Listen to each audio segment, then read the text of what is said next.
ഇതൊന്നും എനിക്ക് പറഞ്ഞു അത് ഞാൻ എഴുതട്ടെ. Hi guys, I'm Angel J and 20-year-old and welcome back to the Daily Vlog series number 3. എല്ലാവരുടെയും ലൈഫിൽ ഒരു വട്ടമെങ്കിലും പകച്ചു നിന്നിട്ടുള്ളത് ഡിസിഷൻസ് എടുക്കുന്നതിലായിരിക്കും. അല്ലെങ്കിൽ ഈ ഡിസിഷൻസ് എടുക്കുന്നത് ഒരു റിസ്കി പ്രൊസീജിയറാണ്. ചില തീരുമാനങ്ങൾ നമ്മുടെ ലൈഫിനെ പോസിറ്റീവായിട്ട് അഫക്റ്റ് ചെയ്യും, ചിലത് നെഗറ്റീവ്.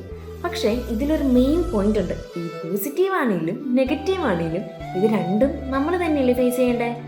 എന്തായാലും കഴിഞ്ഞ വർഷത്തിനുള്ളിൽ ഞാൻ മനസ്സിലാക്കിയത് ചില ഡിസിഷൻസ് അത് നമ്മൾ തന്നെ സ്വയം എടുക്കുന്നതാണ് നല്ലത്.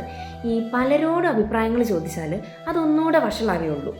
ഒരു പക്ഷേ പലരെയും അഭിപ്രായങ്ങൾ വകവയ്ക്കാതെ എടുക്കുന്ന തീരുമാനങ്ങളാവാം നമ്മുടെ ജീവിതം മാറ്റി മറിക്കുന്നത്. സോ ഇനി ലൈഫിൽ എപ്പോഴേലും ഡിസിഷൻസ് എടുക്കണം എന്ന് വന്നാൽ നിങ്ങളുടെ തീരുമാനം എന്താണോ അത് ചൂസ് ചെയ്യേ. എന്താ ഉണ്ടാവണമെന്ന് നമുക്ക് നോക്കാലോ.